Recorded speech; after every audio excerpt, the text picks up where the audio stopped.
Wadau, juzi nimeona watu wakivaa nguo ambazo zinafanana, nikashindwa kwa nini watu wameanza kuvaa nguo zinafanana, lakini saa hii ndio nimejua kumbe tuko mwezi wa Machi. Wadau, huwa naona kama ndege wangekuwa wanavaa viatu, unajua wangekuwa wanavaa viatu za kampuni gani? Wangekuwa wanavaa viatu za Bata. Wadau, ile siku nitakuwa mkulima, nikienda kununua jembe, sitakuwa nachagua jembe. Unajua ni kwa nini? Ni kwa sababu mkulima hachagui jembe. Wadau, huwa najiuliza, mvua ikinyesha sana hadi watu waboeke, mvua ikinyesha sana hadi ibo watu, hiyo ndio inaitwa rainbow.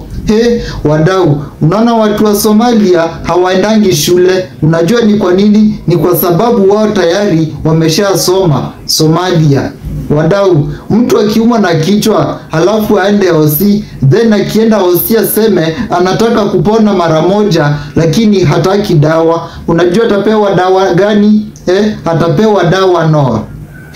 Wadau, huwa naona ile kitabu ya Bible inaitwa Numbers. Hiyo kitabu iko na ukweli mtupu. Hiyo kitabu ya Numbers haina uongo. Unajua ni kwa nini? Ni kwa sababu Numbers don't lie.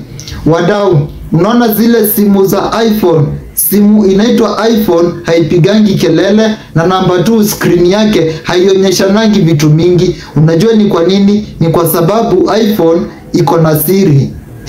Wadau, juzi nilikuwa najiuliza ni kwa sababu mtu akizeeka huwa anaambiwa amekula chumvi nyingi. Ni kwa sababu mtu akizeeka huwa anamea gray hair, ama ile inaitwa mvi. Alafu kwa jina chumvi kuna mvi hapo ndani, chumvi.